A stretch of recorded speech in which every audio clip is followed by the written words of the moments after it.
Dude, what is this stuff? And where can I get more? No, I'm not talking about that. At least not this time. No. I'm talking about music. Music that none of us in that small desert town, at least back then it was small, had ever heard before.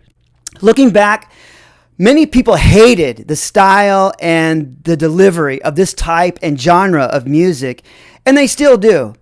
And that's why they just totally dismissed it altogether back then. But one needs to consider that regardless of how they feel about it, that not only does it take talent to write or arrange and put beats behind it, it is art.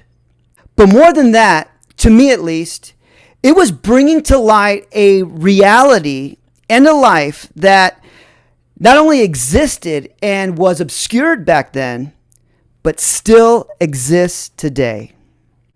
Man, these guys were rapping about all kinds of stuff. Stuff that much of the country had no idea or knew that was even going on at all. But we were all about to find out, whether we wanted to or not. They weren't only bringing to the forefront what had been happening in the inner city for decades, but these rappers were doing it in a way that nobody, and I mean nobody, had ever heard before.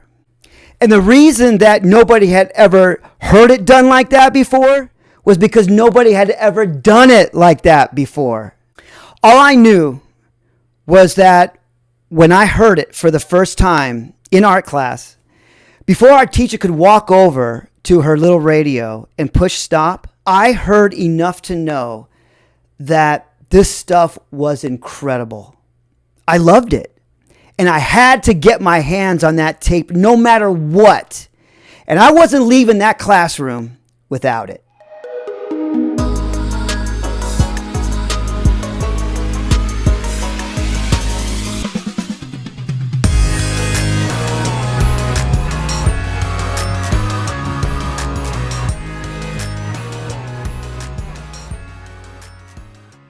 Hello everyone, my name is Bishop Friesch. Thanks for being here and welcome to My Life Through Music, where I talk about the songs and music that were either there at the time or describes thoughts, feelings, or emotions I was experiencing at those particular places and at those particular times. And the song that represents these memories is Dope Man by N.W.A. and the Posse, released in 1987.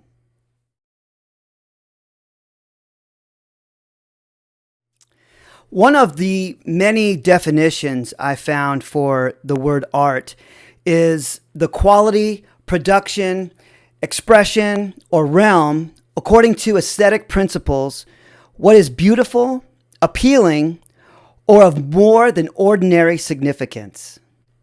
Having said that, there are several art forms, and included among them, of course, is music. Like I said, nobody had ever heard anything like this before. Now, I had this progression or evolution, if you want to call it, in rap music that I was listening to, and I touched on it in a few of the previous videos a little bit further back. We were all listening to stuff like the Beastie Boys, Run DMC, LL Cool J, the Fat Boys, Houdini, and just stuff like that. And all of this was introduced to me by California Kid. And this music was rebellious, somewhat turbulent in its own way. And yeah, it was in your face. But this new music was on a whole new level. It sounded different. The beats were different. They had the old school samples in it, man.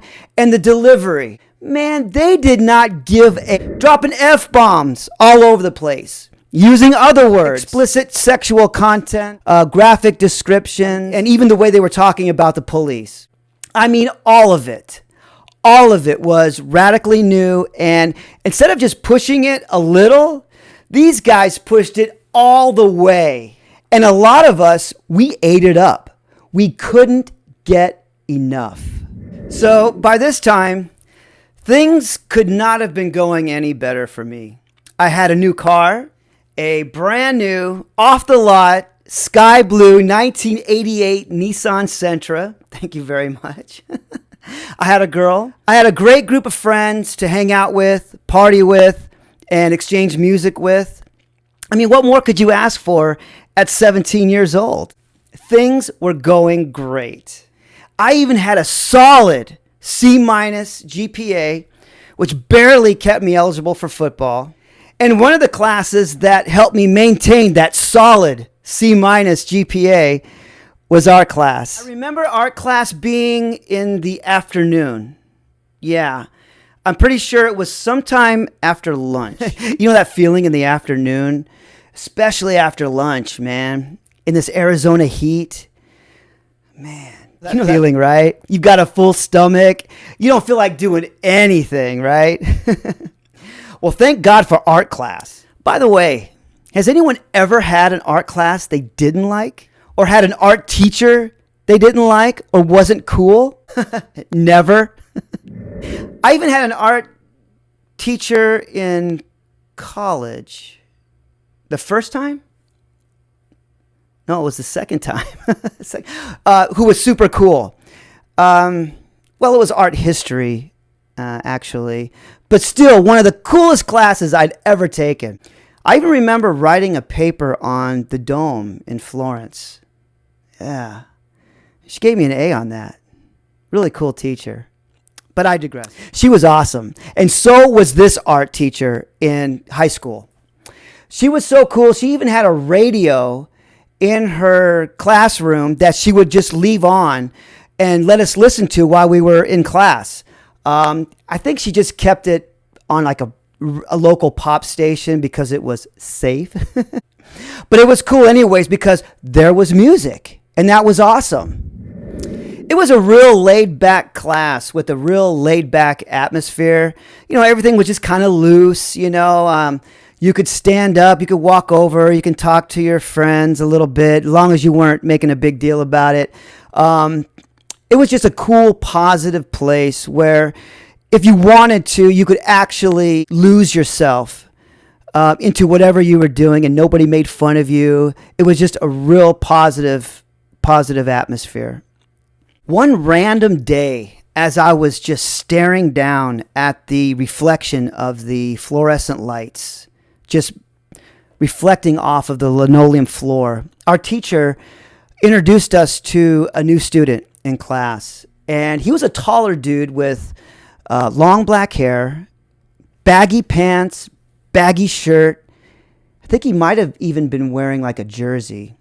And once he got settled in, he was talking to us all about this new music he had brought from Los Angeles.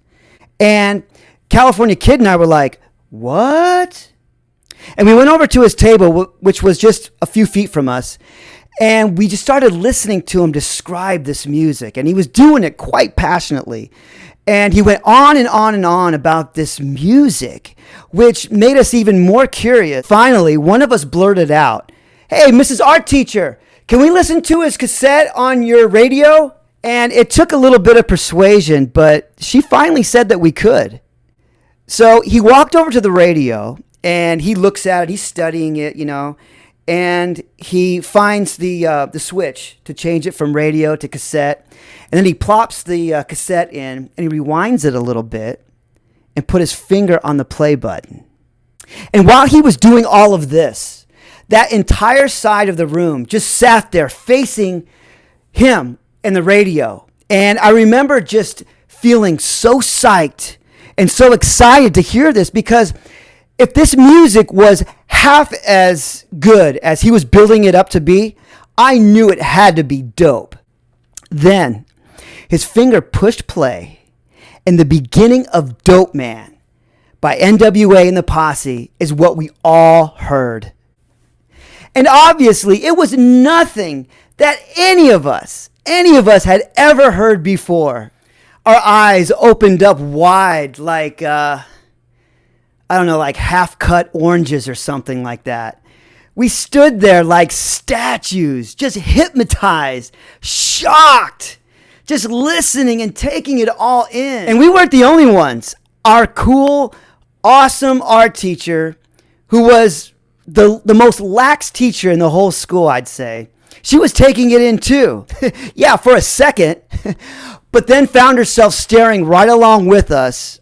But she was staring for a different reason.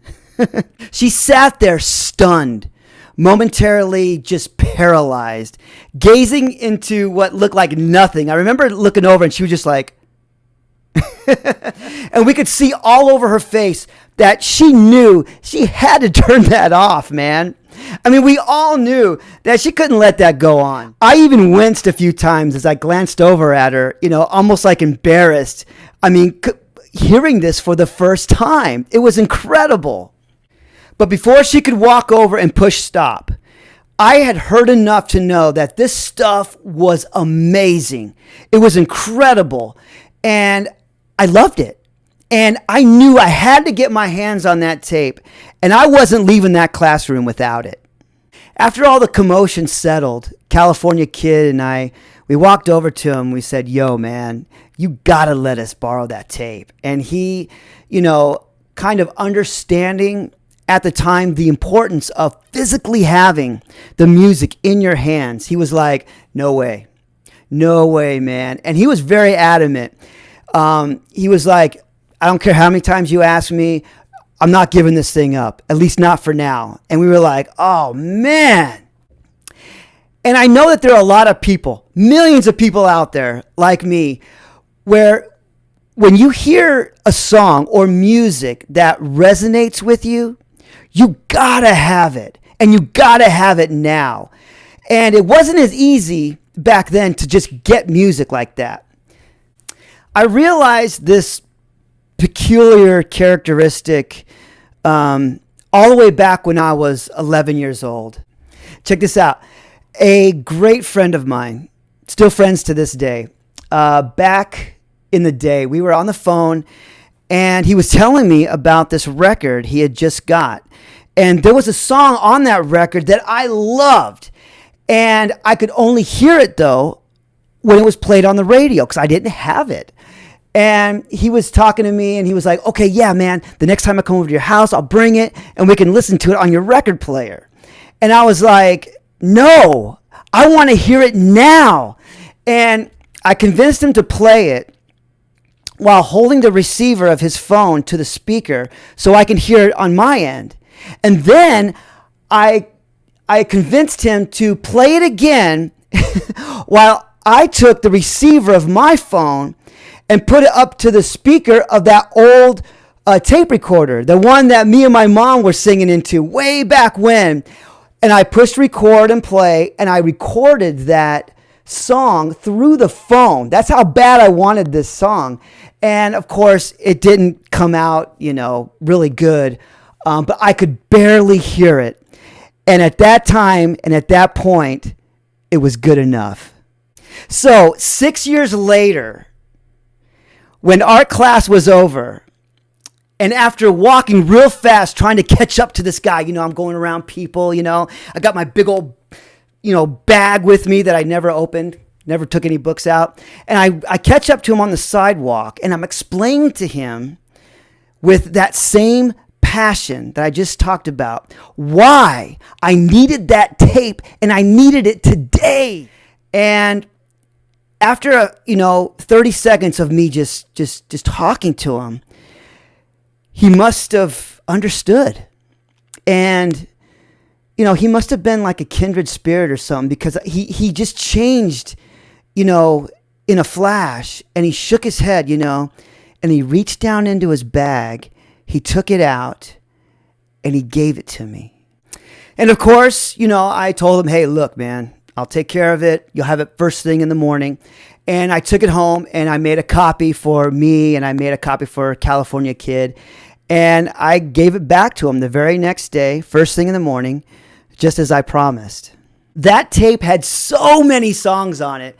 Songs like Boys in the Hood, which was a hit, 8 Ball, and all those songs. And I was so excited to listen to it. And I remember just listening to it over and over the next couple of weeks. It was awesome. It was mind-blowing, especially when you consider what I had been listening up to that point. it was different, and it was ahead of its time. But then I actually started to listen to the lyrics and take in the lyrics.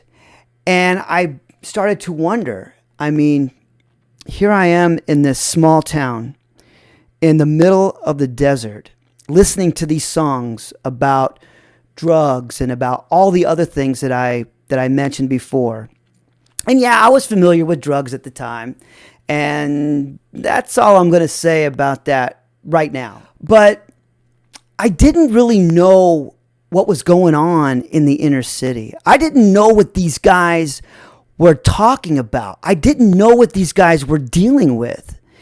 And it made me think, and it forced me to ask myself a lot of questions. A lot of questions about, who I was, or who I thought I was, who I wanted to be, and what was going on outside of that little town. And at that point, I had very few answers. And these are just a few reasons why I need to thank N.W.A. and the Posse for these amazing songs, who I did see N.W.A. and Eazy-E in Celebrity Theater here in Phoenix, along with many, many other incredible artists, some that I mentioned earlier. But I just want to thank you for your time. I know it's valuable. I'll put the links to some of the songs that I mentioned in the description below. I had that music and what that music was saying in my mind at the time. But there was one more thing on my mind. Something other than friends, something other than the new car, something other than girls, believe it or not. We had a football coach who was in all of our ears every day, every single day. He'd walk around campus and up and down the hall saying, "We're going to be good next year. We're going to be good next year. Get ready. Be ready." And I knew we were going to be good. I knew we were going to be good because we had all been playing together for the last 3 years together. But how good were we really going to be? I'll get into that and that magical season as I invite you to join me in the next video when I talk a little bit more about my life through music. And included help me maintain that C- and somewhat and I had to get my hands on that tape. And I wasn't leaving that classroom until I got it.